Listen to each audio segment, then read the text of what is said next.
السلام علیکم ورحمۃ اللہ وبرکاتہ۔ چلیے جی، آج ہم سبق جو دوسرا ہے وہ پڑھتے ہیں اسی کتاب کا، اور ٹائٹل ہے منافق کون۔ انشاءاللہ اس کو ہم پڑھتے ہیں کیونکہ یہ بڑا نازک سا ٹاپک ہے اور قابل غور بھی ہے، اس اعتبار سے کہ ہم انسان ہیں، ہم سے جہاں بہت اور بڑی غلطیاں ہوتی ہیں، ان غلطیوں میں ایک بڑی غلطی یہ ہے کہ دل میں کچھ ہوتا ہے اور زبان پہ کچھ ہوتا ہے۔ تو یہ ایک خطرناک روش ہے جو اللہ تعالیٰ نے پسند نہیں کی، اور اس کا ذکر ان آیتوں میں اللہ تعالیٰ نے کیا ہے۔ تو آئیے شروع کرتے ہیں۔ اعوذ باللہ من الشیطان الرجیم، بسم اللہ الرحمن الرحیم۔ وَمِنَ النَّاسِ مَن يَقُولُ آمَنَّا بِاللَّهِ وَبِالْيَوْمِ الْآخِرِ وَمَا هُمْ بِمُؤْمِنِينَ۔ اور لوگوں میں سے کچھ ایسے ہیں جو کہتے ہیں آمنا باللہ، یعنی کہتے ہیں کا مطلب زبان سے کہتے ہیں کہ آمنا باللہ، ہم اللہ پر ایمان لا چکے ہیں، وَبِالْيَوْمِ الْآخِرِ، اور ہم قیامت کے دن کو بھی مانتے ہیں، مگر اللہ فرماتے ہیں وَمَا هُمْ بِمُؤْمِنِينَ، وہ مومن نہیں ہیں، وہ ایمان لانے والے نہیں ہیں۔ اب یہ جو اللہ تعالیٰ نے فرمایا ہے، یہ ایک انسان کی زبان میں جو کچھ ہے وہ کچھ اور ہے، مگر دل کی حالت اللہ جانتا ہے۔ تو اس لیے اللہ تعالیٰ نے دل کی حالت بھی بتائی ہے، زبان کی حالت بھی بتائی ہے۔ تو جو دل کی حالت جانتا ہو اور زبان کی حالت جانتا ہو، وہ یہ دعویٰ کر سکتا ہے، کسی کو کہہ سکتا ہے کہ تم منافق ہو۔ یہ چیزیں ہم میں بڑی غلط ہیں کہ ہم بعض اوقات چھوٹی سی بات کو دیکھ کے فوراً منہ سے یہ لفظ نکال دیتے ہیں کہ تم منافق ہو۔ یہ ٹھیک ہے کہ علامات اس کی پیارے رسول صلی اللہ علیہ وسلم نے بتائی ہیں، 4 علامات ہیں جو بتائی گئی ہیں حدیث میں کہ منافق کی 4 علامات ہیں، اور وہ کیا ہیں کہ اذا حدث کذب، جب بات کرتا ہے تو جھوٹ بولتا ہے، وَإِذَا اؤْتُمِنَ خَانَ، اور جب اس کے پاس کوئی امانت رکھی جائے، چاہے بات کی رکھی جائے یا پیسوں کی رکھی جائے یا تو وہ خیانت کرتا ہے، وَإِذَا وَعَدَ أَخْلَفَ، اور جب وہ وعدہ کرتا ہے تو وعدہ خلافی کرتا ہے، اور چوتھی ایک اور روایت میں ہے کہ وَإِذَا خَاصَمَ فَاجَرَ، جب وہ آرگومنٹس پہ آتا ہے تو گالی گلوچ پہ آ جاتا ہے۔ تو یہ آپ نے 4 صفات بتائی ہیں مومن کی۔ تو یہ خطرناک رویے جو ہیں، یہ دین کے لیے، بندے کے اپنے دین کے لیے اور مسلم معاشرے میں لوگوں کے لیے، مسلمانوں کے لیے بڑے خطرناک اس کے نتائج ہیں، جس کی وجہ سے اللہ تعالیٰ نے شروع میں ہی اس کو آگاہ کیا ہمیں۔ سپارہ شروع ہوا ہے تو پہلے ہی ابتدا میں اللہ تعالیٰ نے متقین کی بات کی ہے سورہ بقرہ کے شروع میں، پھر اس کے بعد کفار کی بات کی ہے، متقین کی بات 5 آیتوں میں نمٹا دی، اور کفار کی بات 2 آیتوں میں نمٹا دی۔ مگر یہاں دیکھیے کہ یہ تقریباً کوئی 10 آیتیں ہیں، لیکن آگے چلتی جا رہی ہیں، جس کو یہاں ذکر نہیں کیا گیا، لیکن اگر وہ ساری پڑھیں مثالیں تو ان کو ملا کے یہ 17 آیتیں بنتی ہیں۔ تو معاملہ خطرناک تھا، اس لیے اللہ تعالیٰ نے اس کو خوب واضح کیا ہے۔ تو آئیے ذرا نفاق کو سمجھتے ہیں، یہ ہے چیز کیا ہے۔ پہلی چیز تو یہ ہے کہ نفاق کا جو روٹ ہے عربی زبان میں، وہ نون فا قاف ہے، نفق۔ نفق کہتے ہیں ٹنل کو۔ ٹنل جو ہوتی ہے نا، وہ اس کا ادھر بھی منہ کھلا ہوتا ہے، ادھر بھی کھلا ہوتا ہے۔ تو یہ جو ٹنل ہے، اس میں کوئی ایسا جانور جو خوف زدہ ہو، وہ اس کے بیچ میں جا کے بیٹھ جاتا ہے، اور دونوں طرف اس کی توجہ ہوتی ہے کہ اگر ادھر سے کوئی مجھے نقصان دینے کے لیے آتا ہے تو میں ادھر بھاگ جاؤں گا، اور ادھر سے کوئی نقصان دینے کے لیے آتا ہے تو میں ادھر بھاگ جاؤں گا۔ تو اسی سے نفاق ہے کہ انسان کے دل کی حالت کچھ ایسی ہو جائے کہ ڈاواڈول ہو، کہ جب اس کو چانس ملے خوب کام کرنے کا تو کر لے، اور جب خطرہ محسوس ہو تو پینترا بدل لے، رخ ہی بدل لے، راہ ہی بدل لے۔ تو کسی قسم کا رویہ جو ہے یہ بندے کے لیے بڑا خطرناک ہے اور لوگوں کے لیے بڑا خطرناک ہے۔ بندے کے لیے اس لیے خطرناک ہے کہ بندہ قابل اعتبار نہیں رہتا، لوگ اس پر ٹرسٹ نہیں کرتے، اور اگر ٹرسٹ کر بیٹھے ہیں تو تجربہ یہی بتاتا ہے کہ بندہ نقصان اٹھاتا ہے ان سے۔ یہ مسائل ہیں۔ اس لیے نفاق کی جو تحریک تھی وہ مکہ میں نہیں اٹھی، مدینہ میں اٹھی ہے، اور وہ اس طرح اٹھی ہے کہ عبداللہ ابن ابی جیسے لوگوں نے آپ صلی اللہ علیہ وسلم کو کہا ٹھیک ہے آپ اللہ کے رسول ہیں، ہم مانتے ہیں۔ تو اس ماننے کو انہوں نے کہا تو صحیح، مگر دل کی جو کیفیت تھی اس میں بڑا دکھ تھا، رنج تھا، نفرت تھی آپ سے۔ وہ کیا تھی کہ ان کے آنے سے پہلے سارے انصار مجھے اپنا قائد بنانے کو تیار تھے۔ رسول اللہ صلی اللہ علیہ وسلم کے مدینہ آنے سے پہلے سب انصاریوں کو میں نے قابو کر رکھا تھا، اور سبھی مجھے شیروانی پہنوانے کے لیے بھی تیار تھے، اپنا قائد بنانے کو۔ مگر اللہ کے رسول تشریف جب لائے تو اس کو تو اپنا اقتدار، اپنی شہرت، اپنی بڑائی، اپنی سرداری جاتی نظر آئی، اور ایک ایک کر کے الحمدللہ انصار رسول اللہ صلی اللہ علیہ وسلم کے بڑے مخلص ساتھی بن گئے۔ اس کو تو محسوس ہوا کہ جو کچھ میں نے کیا ہے اس کے جڑ کاٹنے والے اللہ کے رسول ہیں۔ تو زبان سے وہ کہتا تھا کہ اللہ کے رسول ہیں، مگر اندر سے وہ آپ سے نفرت کرتا تھا، سازشیں کرتا تھا، سوچتا تھا کہ میں مسلمانوں کو کیا کیا تکلیف دے سکتا ہوں، اللہ کے رسول کو کیا دے سکتا ہوں۔ اور یہی چھوٹی سی تاریخ ہے مدینہ کی، نبی علیہ السلام کی 10 سالہ، اس 10 سالہ تاریخ میں ان کا دیکھیں نفاق نے کیا کیا نقصان پہنچائے ہیں۔ جنگ احد ہوئی تو اس عہد میں اس نے عین موقع پر جب دشمن کی فوجیں سامنے کھڑی ہیں، چھوٹی سی بات پہ اختلاف کر کے جی ہماری بات ہی نہیں سنتے، اپنے 200-250 بندوں کو لے گیا۔ اب آپ اس سے اندازہ کر لیں کہ عین جنگ کے موقع پر دشمن سامنے ہو، تعداد میں زیادہ ہو، قوت اس کے پاس زیادہ ہو، اسلحہ زیادہ ہو، اس کے دماغ نے کیا سوچا ہوگا کہ میں اگر لے جاتا ہوں تو میں ان کو حوالے کر دوں مکی لوگوں کے، تو جو ان کو بھون ڈالیں، ختم کر دیں، اور یہ ختم ہو جائیں گے، یہ 250 لوگ میری قیادت میں مجھے قائد تسلیم کر لیں گے۔ کتنے خطرناک پروگرام ہیں۔ پھر اس کے بعد ذرا آگے بڑھیں تو یہ موقع تلاش کرتا تھا کہ کہیں پر کوئی میں نقصان پہنچا سکوں۔ سیدہ عائشہ رضی اللہ تعالیٰ عنہ پر اس نے الزام لگا دیا۔ کتنا گھناؤنا الزام ہے کہ رسول اللہ صلی اللہ علیہ وسلم کے گھر پر ایک اخلاقی کردار کی گراوٹ کا ایک بہت بڑا الزام ہے، جس سے لوگ نفرت کرتے ہیں۔ یہ دین کا کام کرنے والے ایسے لوگ ہوتے ہیں۔ تو اس طرح کی جو اس نے ہمت کی تو اللہ نے بہرحال رسول اللہ صلی اللہ علیہ وسلم کی تائید کی، اور حضرت عائشہ رضی اللہ تعالیٰ عنہ کو بری کیا کہ آپ پر ہم جانتے ہیں کیا ہے۔ پھر اس کے بعد ایک بڑا المیہ اس کے لیے یہ ہوا کہ نقصان بھی ہوتا ہے نفاق کا، اپنے بھی نالاں ہو جاتے ہیں، ناراض ہوتے ہیں۔ اسی الزام تراشی کے نتیجے میں اس کے بیٹے نے انالیسس کیا، تجزیہ کیا، ادھر اللہ کے رسول ہے، ادھر میرا باپ ہے، اور باپ کی طبیعت کو میں جانتا ہوں، میرا والد غلط ہے، اللہ کے رسول غلط نہیں ہے۔ اور پھر اللہ کے رسول پر الزام، یہ تو ایمان کو ختم کرنے والی بات ہے۔ اگر میں اس کو مان لیتا ہوں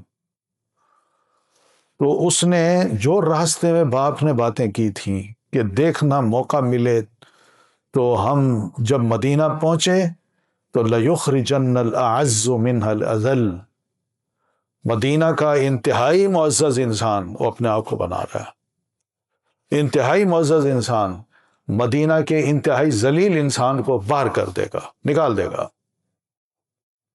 اب وہ کیا مان لے رہا ہے کہ میں ذلیل نہیں ہوں، میں معزز ہوں، اور نبی علیہ الصلوۃ والتسلیم یا آپ کے ساتھیوں کو وہ ذلیل ازل کہہ رہا ہے، اور پھر اس کے بعد یہ بھی کہتا ہے کہ تم لوگ ہو جو ان کو کھلاتے ہو، کھلا کھلا کے موٹا کرتے ہو، اور اب یہ تمہارے خلاف نعوذ باللہ کتے کی مثال دے کے کہا کہ اس طرح یہ خدا نخواستہ بولتے ہیں، اس طرح کی باتیں کرتے ہیں۔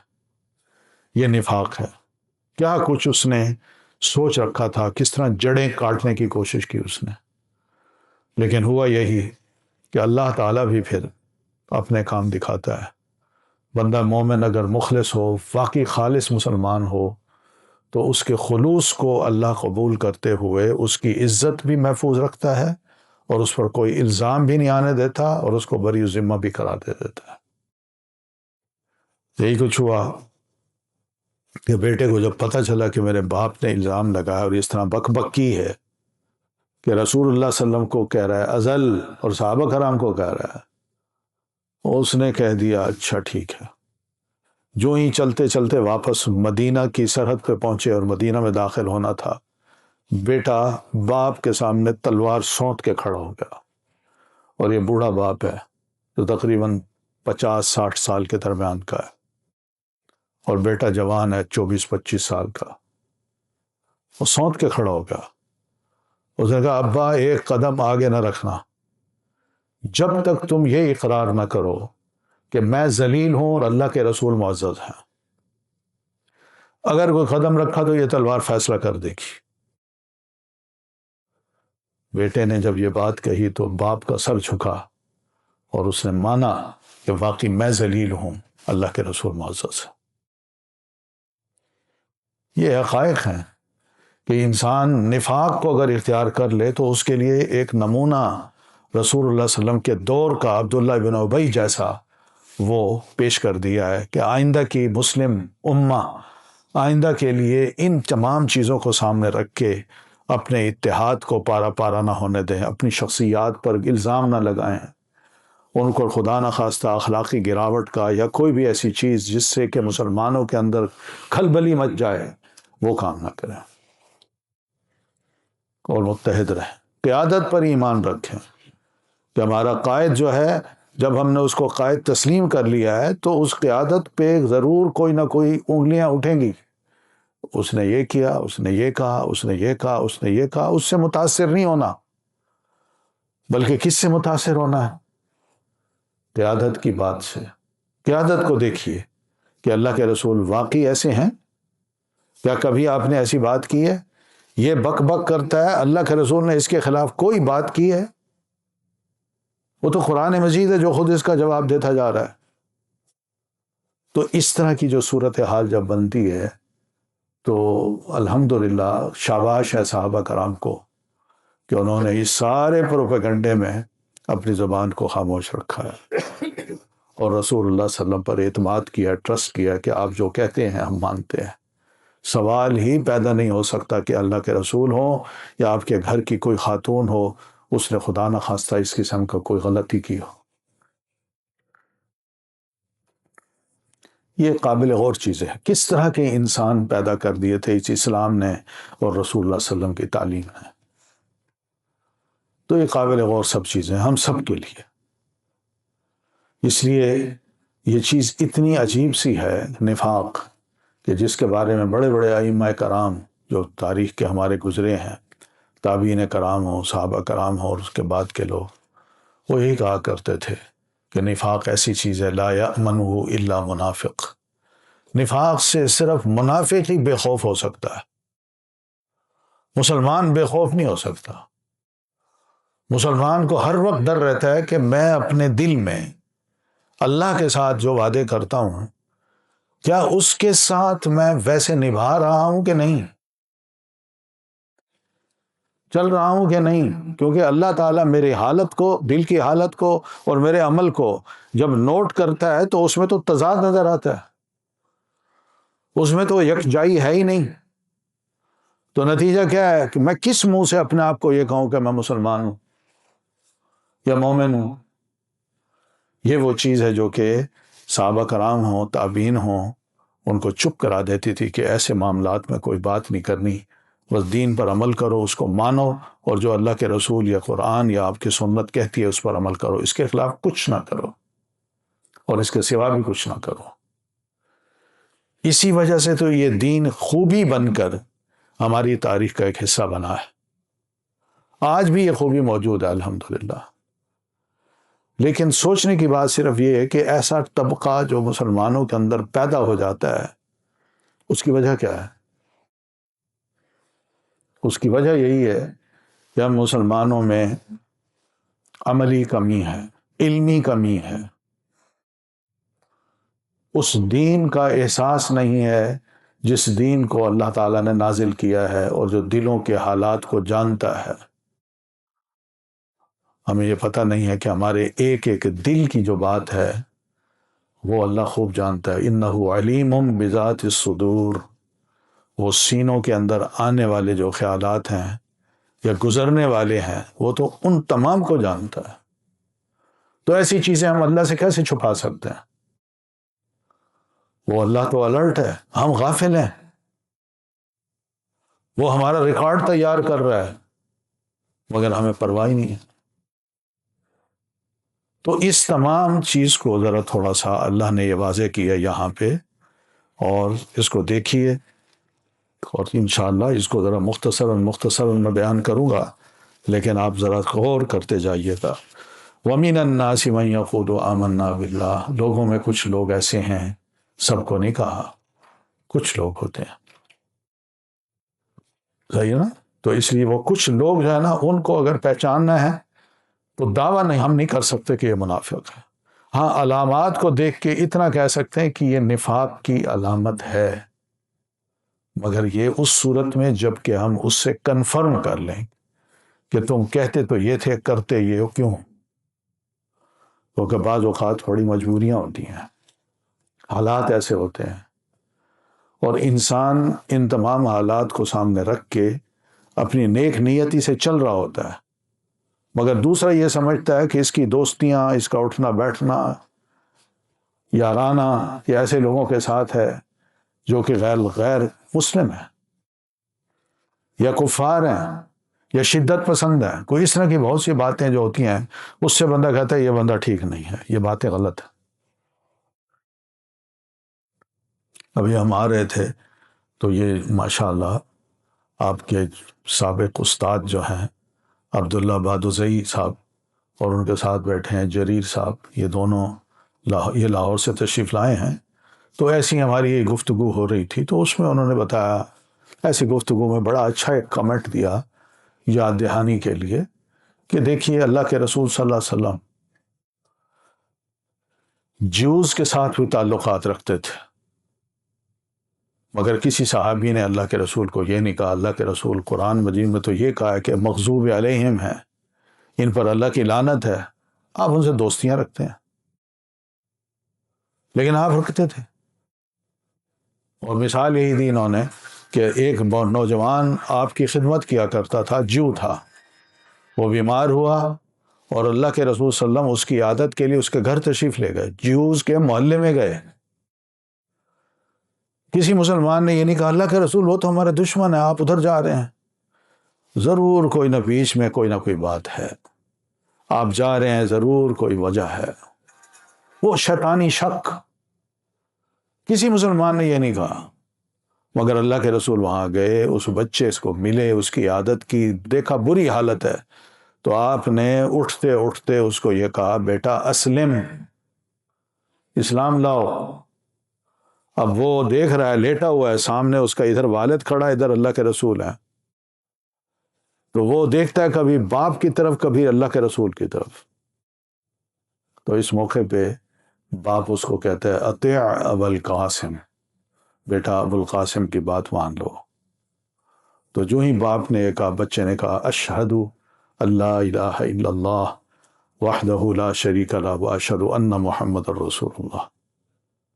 نبی علیہ السلام نے جو ہی یہ کلمہ شہادت سنا، اس کے گھر سے سلام کر کے ان کے گھر سے نکلے، تو آپ راستے میں ہی تھے کہ اللہ کے رسول کو اطلاع ملی، اللہ کے رسول بچہ فوت ہو گیا، لڑکا فوت ہو گیا۔ تو رسول اللہ صلی اللہ علیہ وسلم نے اس موقع پر فرمایا الحمدللہ الذی انقذہ بی من النار، میں اس اللہ کا شکر ادا کرتا ہوں جس نے اس نوجوان کو میری زیارت کی وجہ سے، میری عیادت کی وجہ سے یہ توفیق بخشی کہ کلمہ پڑھ بیٹھا اور اس طرح وہ دوزخ کی آگ سے بچ گیا اور جنت میں داخل ہو گیا۔ تو یہ سارے فائدے کے کام ہوتے ہیں، مگر ہمارے ہاں جو بدگمانیاں ہیں وہ ایسی پھیل جاتی ہیں کہ ہم لوگوں کے بارے میں عجیب و غریب قسم کے تجزیے کرتے ہیں۔ تو یہ تجزیے جب تک پوچھے نہ جائیں، یہ جات بات کہنا کہ فلاں یہ ہے، کہتا کچھ ہے کرتا کچھ ہے، میرا خیال ہے یہ غیر مناسب رویہ ہے جس نے ہمیں ایک دوسرے سے دور کر رکھا ہے۔ اس کی مثال اگر دیکھنی ہو تو گھر کے اندر جھگڑے جو ہوتے ہیں ان کو دیکھ لیں، بات ہوتی کیا ہے، بن کیا جاتی ہے اور نتیجہ کیا نکلتا ہے۔ تو یہی چیز ہم آپس میں مسلمانوں کے ساتھ بھی بجائے لڑائی لڑنے کے ایک دوسرے کے ساتھ بات کریں، اس سے پوچھیں، اور جب بات مسئلہ حل ہو جائے تو کہیں الحمدللہ جو دل میں اشکال تھا وہ دور ہو گیا، شک بھی دور ہو گیا، غصہ تھا وہ بھی دور ہو گیا، تو اللہ کا شکر اب ٹھیک ہے، تسلی ہے بس۔ لیکن یہ ہے کچھ لوگ ایسے ہوتے ہیں، اس سے زیادہ نہیں ہوتے، کیا وہ کرتے ہیں، من یقول، ان کی زبان سے یہ لفظ نکلتے ہیں آمنا باللہ وبالیوم الاخر، ہم بھی مومن ہیں بھائی، یعنی جب وہ مسلمانوں کو ملتے ہیں تو ان کو کہتے ہیں ہم بھی مومن ہیں، ہم بھی مسلمان ہیں، اللہ کو ہم مانتے ہیں، قیامت کے دن کو مانتے ہیں، تو ہم میں اور آپ میں کیا فرق ہے؟ لیکن اللہ فرماتے ہیں وما ہم بمومنین، یہ زبانی ان کا دعویٰ ہے مگر اندر سے وہ مومن نہیں ہے۔ ایمان کا تعلق دل سے ہوتا ہے، ٹھیک ہے؟ تو دل میں ان کے ایمان ہے کہ نہیں وہ کیفیت اللہ جانتا ہے، تو اس لیے اس نے کہا وما ہم بمومنین، وہ مومن نہیں ہے، صاف کہہ دیا۔ اب یہ اللہ کر سکتا ہے، ہم نہیں کر سکتے۔ کوئی مسلمان بھائی ہو، اس سے کوئی غلطی ہو، ہم کہیں ایسی نمازیں پڑھتا ہے، روزے رکھتا ہے، باہر سے کچھ ہے اندر سے کچھ ہے، تو اس کو مومن کہتے ہیں۔ اگر یہ جنت میں چلا گیا تو میں نہیں جاؤں گا، یہ تک نفرت کا اظہار کرتے ہیں۔ کتنی غلط باتیں ہیں۔ تو اتنا بڑے دعوے اللہ کو زیب دیتے ہیں، ہمیں زیب نہیں دیتے۔ پھر اللہ فرماتے ہیں یخادعون اللہ والذین آمنوا، ایسے لوگ اس قسم کا دعویٰ کر کے اللہ کو بھی اپنی طرف سے دھوکہ دے رہے ہوتے ہیں کہ اللہ زبان سے تو کہہ دیا، اب دل کی کیفیت تو نہیں جانتا کہ ہم تیرے دین سے نفرت کرتے ہیں، تیرے رسول سے نفرت کرتے ہیں۔ تو وہ اپنی نفرت کو دل میں رکھ کے زبان سے جو کہتے ہیں اس سے سمجھتے ہیں ہم اللہ کو بھی دھوکہ دے رہے ہیں، اللہ بھی ہمارے دل کی کیفیت کو نہیں جانتا۔ یہ انداز ہوتا ہے منافق کا اللہ کے بارے میں بے خوفی کا، کہ اللہ سے وہ اتنا بے خوف ہوتا ہے کہ اس قسم کا دعویٰ بھی کر دیتا ہے کہ میرے دل کی کیفیت اللہ نہیں جانتا، جو میں سوچوں، برا سوچوں، نفرت سوچوں، غصہ سوچوں، کفر سوچوں، اللہ کو کیا پتا۔ تو منافق کا جو نتیجہ نکلتا ہے وہ یہی ہوتا ہے کہ اس کا اللہ کی ذات پر ایمان بڑا کم ہوتا ہے، یہ اس کو دھوکہ ہوتا ہے، یہ وہ دھوکہ ہے جو کہ اللہ فرماتے ہیں یخادعون اللہ، اور پھر والذین آمنوا، اور اہل ایمان کو بھی یہ دھوکے دیتے ہیں، زبان سے کہتے ہیں ان کو ہم مسلمان ہیں اور اندر سے ان کے خلاف نفرت ہے، یہ دھوکہ ہے۔ وما يخدعون الا انفسهم وما يشعرون، مگر اصل بات یہ ہے، نتیجہ یہ ہے کہ وہ نہیں دھوکہ دیتے مگر اپنے آپ کو، اور انہیں شعور تک نہیں۔ وہی میں بتایا نا، ٹرسٹ اس کا، لوگ اعتبار نہیں کرتے اس پہ، اس نے جھوٹ بولا، اس نے کہا کچھ کیا کچھ، تو لوگ اعتبار نہیں کرتے۔ یہ اصل مسئلہ ہے، اس دھوکے کو وہ سمجھتے ہیں ہم دوسروں کو دے رہے ہیں، وہ اپنی ذات کو دے رہے ہیں، اپنی ویلیو جو ہے مارکیٹ میں، اپنی ویلیو ہے وہ گرا رہے ہیں، کچھ ان کی قیمت نہیں رہتی۔ وما ہم وما یشعرون، اور انہیں اس کا شعور نہیں ہوتا۔ یشعرون شعر سے ہے، شعر کہتے ہیں بال کو، یعنی انہیں بال برابر اس کا علم نہیں ہوتا، وہ سمجھتے ہیں ہم بڑے سیانے ہیں، ہم بڑے ہوشیار ہیں، ہم بڑے کلیور ہیں، سمارٹ ہیں۔ تو یہ سب باتیں کہنے کی ہوتی ہیں مگر پبلک اس کو جان لیتی ہے، لوگ جان لیتے ہیں، تو یہ کس قسم کا انسان ہے؟ فی قلوبہم مرض، اللہ فرماتے ہیں یہ کیوں کرتے ہیں؟ اس لیے کہ ان کے دل میں بیماری ہے، وہ بیماری نفاق کی ہے، صحیح دین کو صحیح طور پر قبول نہ کرنے کی ہے، اللہ کے رسول صلی اللہ علیہ وسلم کو رسول نہ ماننے کی ہے، اور آپ کی جو دینی تعلیمات ہیں ان کو تسلیم نہ کرنے کی ہے، اس میں اپنی مرضی ڈالنا چاہتے ہیں، اپنا خیال، اپنا ویژن وہ ڈالنا چاہتے ہیں۔ تو یہ وہ بیماری ہے جو دین کے بارے میں ان کے دل میں ہے، اور دین کو وہ کلی طور پر نہیں لینا چاہتے۔ فزادہم اللہ مرضا، تو اللہ پھر ان کی اس بیماری کو بڑھائے گا، کم نہیں ہوگی۔ وَلَهُمْ عَذَابٌ علیم، ان کے لیے دردناک قسم کا عذاب ہے، بما كانوا یکذبون، اس وجہ سے کہ وہ جھوٹ بولتے ہیں۔ تو جھوٹے کے لیے بھی بڑی سخت سزا ہے۔ یہ جھوٹ ہے کہ میں زبان سے کچھ کہوں اور دل میں کچھ ہو، تو اس کو اللہ جھوٹ کہتا ہے۔ وَإِذَا قِيلَ لَهُمْ لَا تُفْسِدُوا فِي الْأَرْضِ، اور جب انہیں کہا جاتا ہے کہ تم فساد نہ کرو زمین میں، زمین سے مراد معاشرے میں جو لوگ رہتے ہیں ان کے اندر اچھی بھلی ایک تھوڑی سی کیفیت نیکی کی آ گئی ہے، عمل کی آ گئی ہے، یکجائی کی آ گئی ہے، یکسوئی کی آ گئی ہے، اور تم ان کو اس کو یہ پھونکتے ہو، اس کو یہ کہتے ہو، اس کے دل میں یہ وسوسے ڈالتے ہو، یہ فساد کی بات ہے نا، ماحول کو خراب کرنے والی بات ہے۔ تو جب انہیں اہل اسلام کہتے بھائی یہ کام نہ کرو، یہ ٹھیک نہیں ہے، بندے بن کے رہو، جو زبان سے کہتے ہو وہ عمل بھی کر کے دکھاؤ، تم دعویٰ یہ کرتے ہو میں اللہ کے رسول کا صحابی ہوں، مگر تمہارا حال یہ ہے کہ آپ کے پیچھے نماز نہیں پڑھتے، نماز پڑھنے آتے ہو تو ایسے سمجھتے ہو جیسے بہت بڑا بوجھ مجھ پہ لاد دیا گیا ہے، اور اگر آتے ہو تو تاخیر سے آتے ہو، اول وقت میں نہیں آتے۔ یہ سب قرآن مجید کا حصہ ہے ان کے کرتوتوں کا جو قرآن مجید نے بیان کیا ہے۔ تو ان کو جب کہا جاتا ہے کہ بھئی فساد نہ کرو، تو قالوا انما نحن مصلحون، وہ جواب میں کہتے ہیں ہم تو بھئی اصلاح کرنے والے ہیں، ہم برے لوگ تھوڑی ہیں، ہم تو ماڈرن ہیں، ہم تو ریفارمر ہیں، مصلح کا مطلب ریفارمر ہیں، ہم حالات کو دیکھ کے اس کو بہتر بنانے کی کوشش کرتے ہیں، یہ مطلب ہے اس کا۔ تو حالات کو دیکھ کے اس کے مطابق جس طرح سیلاب بہہ رہا ہوتا ہے وہ اس طرح بہنا چاہتے ہیں، مگر اس کو یہ سمجھتے ہیں کہ وہ کیا ہے، ہم اصلاح کر رہے ہیں، ہم ریفارم کر رہے ہیں لوگوں کو، معاشرے کو، اور اللہ کا رسول جو کہہ رہا ہے وہ اصلاح نہیں ہے، وہ ان کی نظر میں یہ جملہ بتاتا ہے کہ اللہ کے رسول صلی اللہ علیہ وسلم کی ساری ایکٹیویٹیز وہ اصلاحی نہیں ہے، اصل مصلح ہم ہیں۔ اب یہ جو اس طرح کی باتیں ہیں، یہ اتنا بڑا دعویٰ جو ہے کہ بہت سے دیندار طبقے کو مائنس کر دینا اور اپنے آپ کو یہ سمجھنا کہ ہم ہی سب درست ہیں باقی سب غلط ہیں، یہ رویے بھی ہمارے معاشرے میں پائے جاتے ہیں، اور ہم بہرحال پیک پہ چلے جاتے ہیں مخالفت میں۔ تو اللہ فرماتے ہیں الا انہم هم المفسدون ولکن لا یشعرون، لوگو مسلمانوں، اللہ کا مطلب غور سے سنو، کان کھول کے سنو، انہم یقیناً یہی لوگ، ہم وہی ہیں، جو مفسدون فساد کرنے والے ہیں۔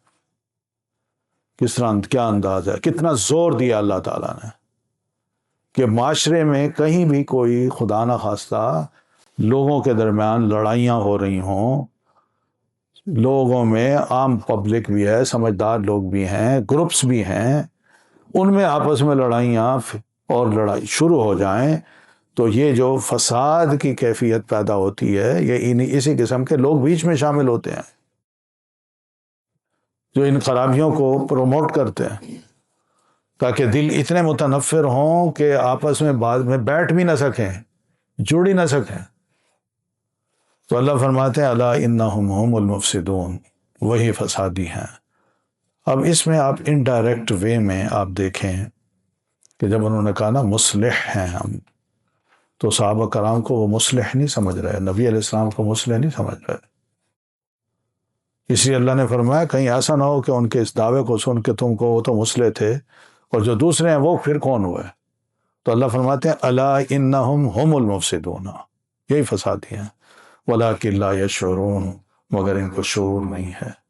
وہ بہتے چلے جا رہے ہیں نا، بغیر سوچے سمجھے اپنے رویے کو سمجھتے ہیں ہم زیادہ بہتر ہیں، ہمیں کوئی نہ سمجھائے، ہم زیادہ سمجھدار ہیں، ہم سب کچھ جانتے ہیں. تو اس طرح کی کیفیت انسان کے اوپر جب کیفیت طاری ہوتی ہے تو پھر کسی عقل مند کی بات، بزرگ کی بات، والد کی بات یا کسی دوست کی بات نہیں سمجھتا. وہ کہتا نہیں مجھے سمجھ ہے ساری، میں جانتا ہوں. پھر ایک اور چیز، وَإِذَا قِيلَ لَهُمْ آمِنُوا، اور جب انہیں کہا جاتا ہے کہ تم ایمان لاؤ، کما آمن الناس، جیسا کہ ایمان لائے ہیں لوگ، مراد صحابہ کرام. وہ پہلے مسلمان نہیں تھے، اللہ نے ان کو ہدایت دی، تو عام لوگ تھے، تو لوگوں میں اللہ نے ان کو توفیق دی، وہ مسلمان ہو گئے، تو تم بھی اسی طرح مومن بنو. قالوا، تو جواب میں کہتے ہیں انؤمنو، یہ ہے وہ نفاق. انؤمنو، کیا ہم ایمان لائیں کما آمن السفہاء، جیسا کہ بے وقوف لوگ ایمان لائے ہیں. اب یہاں دیکھیں صحابہ کرام کو انہوں نے کیا کہا، کم عقل، بے وقوف. سفہاء سفیہ کی جمع ہے.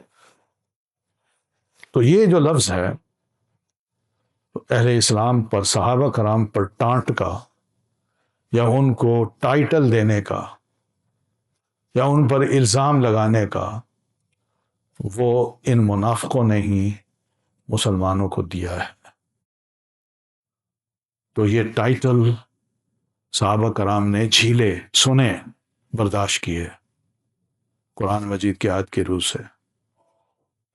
آج دور بھی یہی ہے کہ ہم مسلمان وقتاً فوقتاً مختلف قسم کے جو ٹائٹلز ہیں بحیثیت مسلمان کے ہمیں وہ دیتے رہتے ہیں. آپ جانتے ہیں نا وہ ٹائٹلز کہ نہیں جانتے؟ فنڈامنٹلسٹ، اور کیا ہے، ایکسٹریمسٹ، اور ٹیررسٹ، اندازہ کریں. اور پھر مسلم ٹیررسٹ، یعنی صرف ٹیررسٹ اسلام مسلمانوں میں ہے، باقی لوگوں میں نہیں ہے. تو بہرحال اس لیے بعض سمجھدار لوگوں کا یہ بیان آتا ہے ٹیررسٹ کا تعلق کسی مذہب سے نہیں ہوتا، وہ اپنا کام کرتا ہے، وہ کوئی بھی ہو سکتا ہے. تو بہرحال یہ پہلا ٹائٹل تھا جو ان لوگوں نے، منافقوں نے صحابہ کرام کو، مسلمانوں کو دیا کہ بے وقوف لوگ ہیں.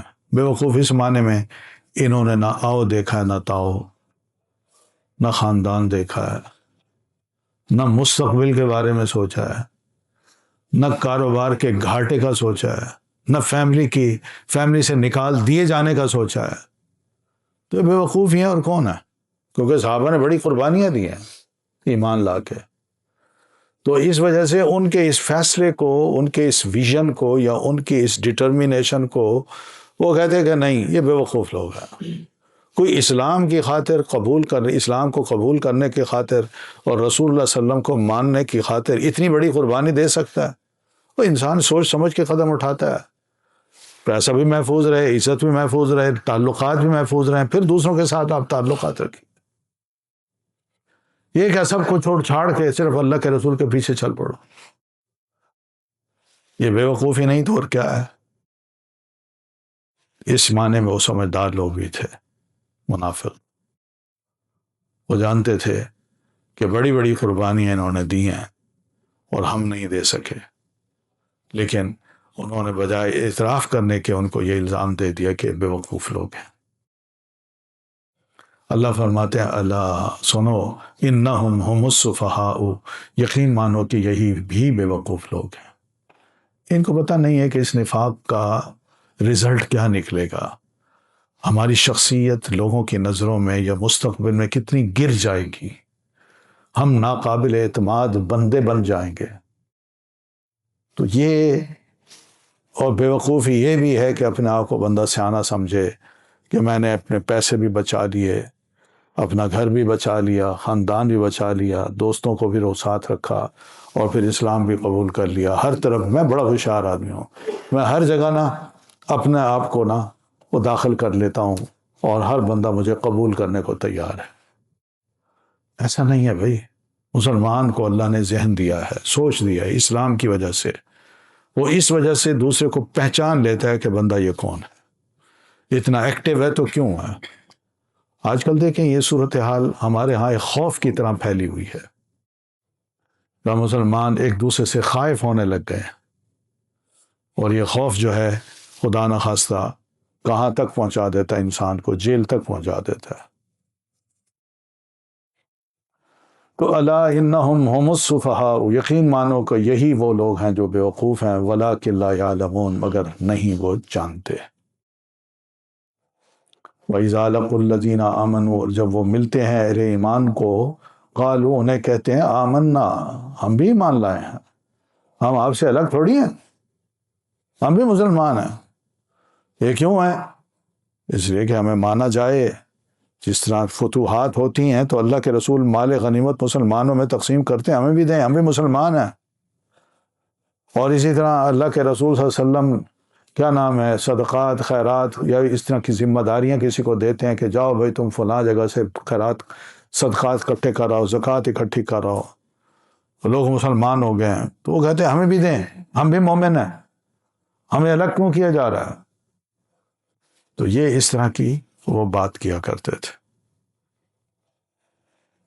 وَإِذَا لَقُوا الَّذِينَ آمَنُوا قَالُوا آمَنَّا، یہ ان کی کیفیت تھی۔ تو ہوتا ہے عام طور پر یہی کیفیت ہوتی ہے کہ انسان آگے بڑھنے کے لیے زبان سے کچھ کہتا ہے مگر دل میں نفرت ہوتی ہے، اور اس تلاش میں ہوتا ہے کہ مجھے ایک دفعہ موقع تو ملے، میں اس پوزیشن پہ تو آؤں۔ اور پھر یہ جو بندہ ہے نا، یہ جس کو جو میرا بڑا گہرا دوست ہے، سب سے پہلے میں نے اسی کی خبر لینی ہے، اور لیتے ہیں لوگ لے لیتے ہیں۔ آپ دیکھیں جو کچھ بھی ہو رہا ہے ہمارے سامنے، سیاست ہے، اخبارات ہیں، ان کی خبریں ہیں، اور آئے دن لڑائی جھگڑے کیسز ہیں، وہ سارے کیا ہیں؟ یہی کچھ ہے۔ وَإِذَا خَلَوْا إِلَىٰ شَيَاطِينِهِمْ، اور جب وہ علیحدہ ہوتے ہیں اپنے شیطانوں کی طرف، یا شیطان سے مراد وہی منافق جو زبان سے کچھ کہتے ہیں اور عمل سے کچھ کرتے ہیں، ان کے پاس علیحدگی میں جب جا بیٹھتے ہیں تو قالوا، انہیں کہتے ہیں، انا معکم، ہم تو آپ کے ساتھ ہیں بھائی، انما نحن مستہزئون، ہم تو ان کے ساتھ مذاق کر رہے تھے۔ اب یہاں دیکھیے کتنی کنجوسی ہے ان کی زبان میں، کہ اہل ایمان کو ملتے ہیں تو بڑے محتاط لفظ آمنا اتنا کہتے ہیں، تاکہ زیادہ نہ اپنے آپ کو کلیئر کریں، اور ہماری رپورٹ پیچھے ہمارے یاروں کو نہ مل جائے۔ اور جب اپنے دوستوں کے پاس جیسے زبان کھلتی ہے، دل کھلتا ہے ان کا، کہتے ہیں انا معکم، ہم پہ شک نہ کرو، ہم گئے تھے تو خدا نہ خواستہ یہ نہیں کہ ہم مسلمان ہو گئے ہیں، ہم اصل میں تمہارے ساتھ ہیں۔ انما نحن مستہزئون، جب ہم مسلمانوں کو ملے ہیں تو ان کو اگر یہ جملہ کہا ہے تو وہ تو ہم ان کا مذاق اڑا رہے تھے، دین کا مذاق، ان کا مذاق، ان کے رسول کا مذاق۔ اندازہ کریں کیسے رویے ہیں کہ انسان سامنے بیٹھے بڑا اچھا، اور بغل میں چھری لے کے بیٹھا ہو۔ آج کل تو ذرا ہوشیار رہیں ان باتوں سے، کہ لوگ جو ہے نا ریکارڈنگ کر لیتے ہیں، منہ سے کوئی ایسے لفظ نہ نکالیں جس سے خدا نہ خواستہ ہم پکڑے جائیں۔ محتاط رہیں۔ یہ ٹیلی فون میری جیب میں ہے، یہ جو کچھ میں کہہ رہا ہوں یہ لوگ سن رہے ہیں، اس کو پیچھے بیٹھے سن رہے ہیں کہ میں کیا کہہ رہا ہوں، اور پورا ریکارڈ کرتے ہیں وہ، اور جب کچھ چیزیں ایسی آ جائیں تو وہ آگے بڑھ کے اپنی کارروائی بھی کر ڈالتے ہیں۔ اس لیے ذرا محتاط رہیں اس معاملے میں، ہمیں کوئی ایسے لفظ نہیں کہنے چاہیے جو خدا نہ خواستہ ہمیں کل کو نقصان پہنچائیں۔ میں آج سے کوئی میرا خیال ہے 15-20 سال پہلے کی بات ہے، کینیڈا میں تھا، تو ایک صاحب میرے درس پہ آتے تھے، بزرگ تھے، تو انہوں نے مجھے فون کیا کہ میں درس پہ آتے تھے تو فون کیا، میں آپ سے ملنا چاہتا ہوں۔ تو میں نے کہا ٹھیک ہے تشریف لے آئیں۔ وہ جب آئے تو مجھے کہتے ہیں یہ ذرا سیل فون اس کو دوسرے کمرے میں رکھا ہے۔ تو میں نے دوسرے کمرے میں رکھ دیا۔ کہتے میرا بھی رکھا ہے۔ کہتے میں ٹیلی فون کے اس محکمے میں ہوں جہاں پر لوگوں کے کال جو ہے نا وہ ریکارڈ کی جاتی ہے اور پھر ریکارڈنگ آگے دی جاتی ہے، پھر وہ اپنی جو کارروائی ہے وہ کرتے ہیں۔ میں صرف آپ کو یہ بتانے آیا ہوں کہ آپ کا یہ فون جو ہے یہ آپ کی ہر بات دوسرے سن رہے ہیں۔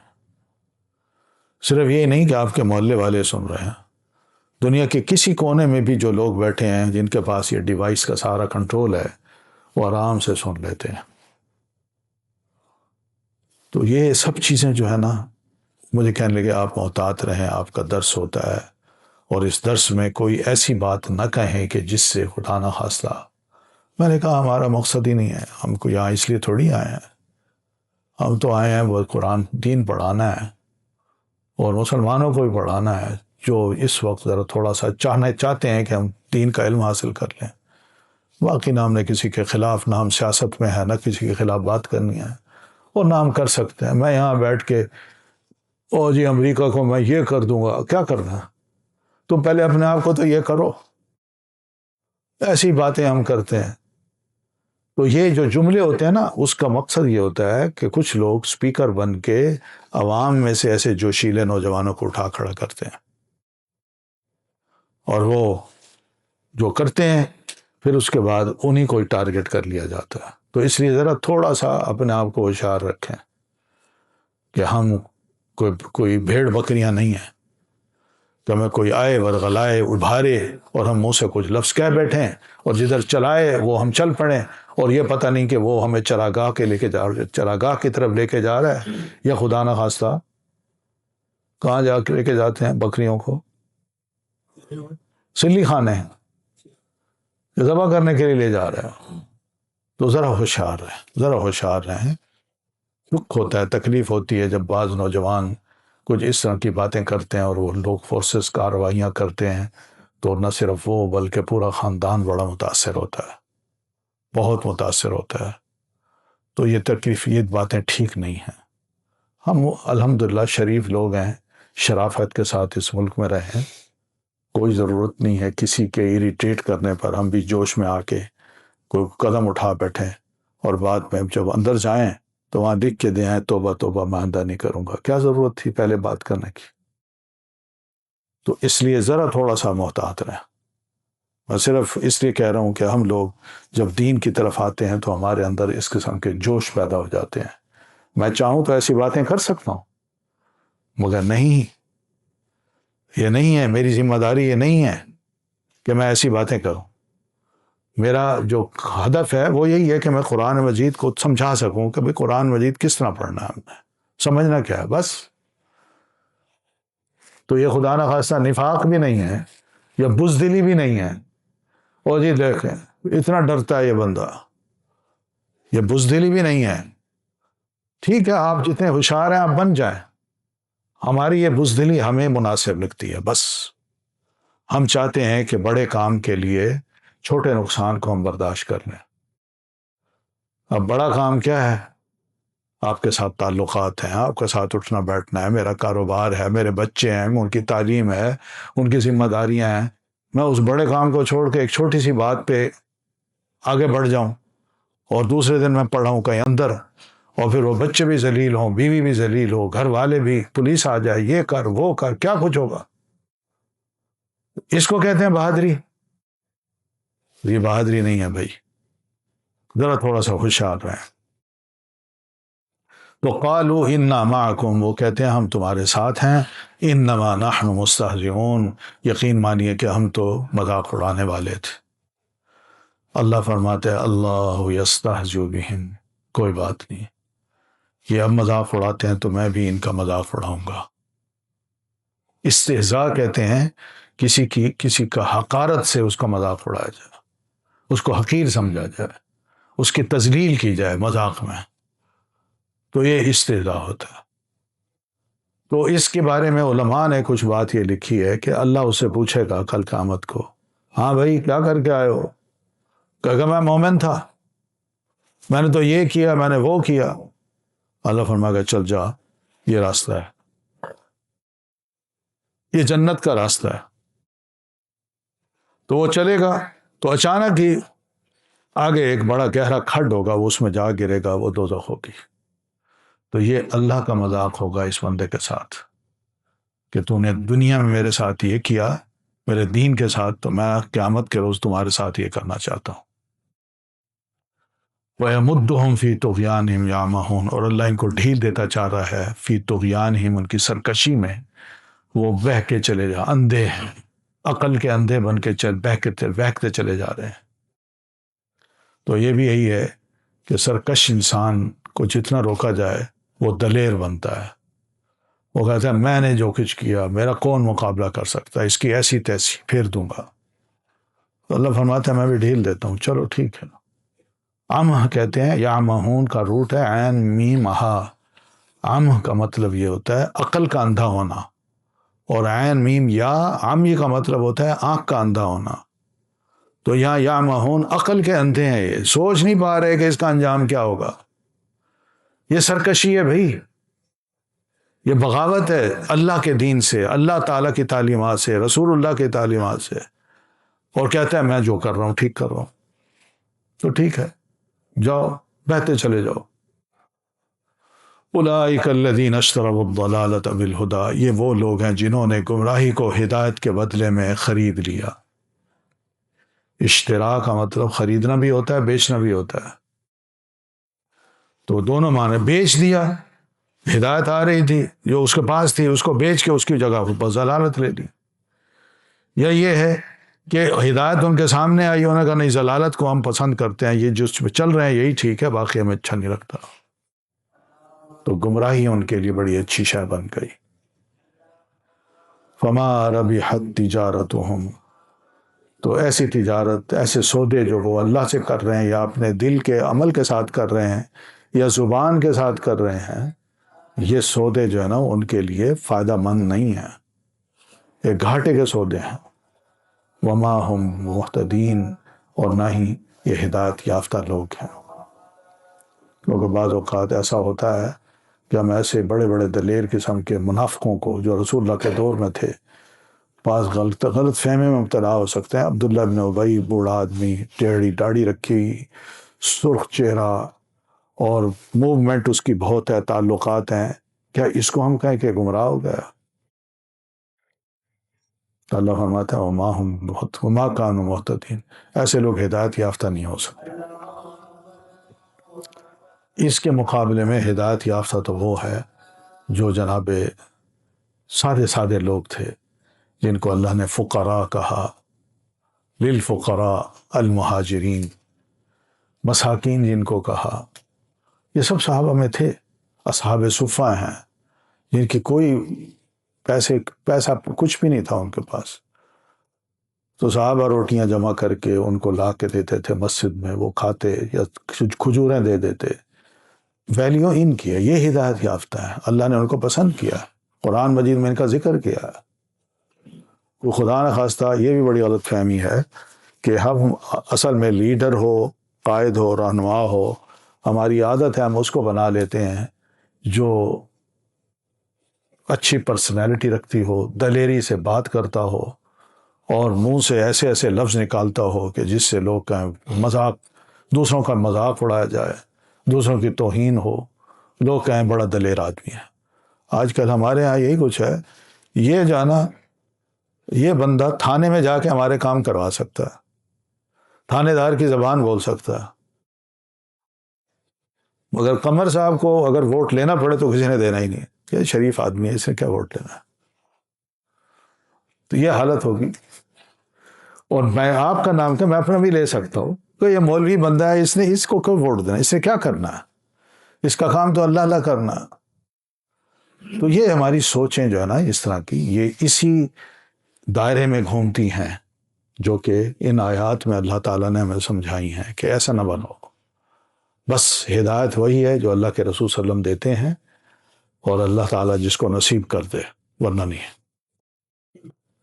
تو بہرحال یہ سبق آج کا جو ہے وہ ہمیں صرف منافق کا بتا رہا ہے کہ نفاق کیا چیز ہے، بڑی خطرناک چیز ہے. اس سے ہر مسلمان کو پناہ مانگنی چاہیے اور روزانہ اپنے دل کو صاف کرنے کے لیے تھوڑی دیر الگ بیٹھ جائے، تجزیہ کرے کہ میں نے جو کام کیے نیک، اس میں میری نیت کیا تھی، فلاں سے ملا اس کو میں کس خیال سے ملا، کیا میں نے سوچا اور زبان سے کیا بات کہی. یہ سب ایسی چیزیں ہیں جو اگر ہم اس کے آہستہ آہستہ ذرا تھوڑا سا اس کا امتحان لینا شروع کر دیں تو میرا خیال ہے کہ ہماری اصلاح بڑی اچھی ہو سکتی ہے انشاءاللہ. اللہ تعالیٰ مجھے بھی اور آپ کو بھی ہدایت دے. جزاکم اللہ خیراً. سبحانک اللہم و بحمدک اشہد ان لا الہ الا انت استغفرک و اتوب الیک. جی کوئی سوال ہو تو کر لیجیے.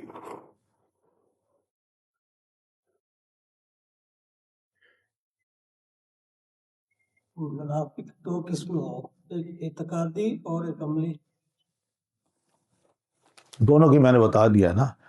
اعتقاد تو یہ کہ دل میں نہیں ہے مسلمان اور زبان سے کہتے ہیں میں مسلمان ہوں، اور عملی یہ ہے کہ اس کی چار نشانیاں ہیں.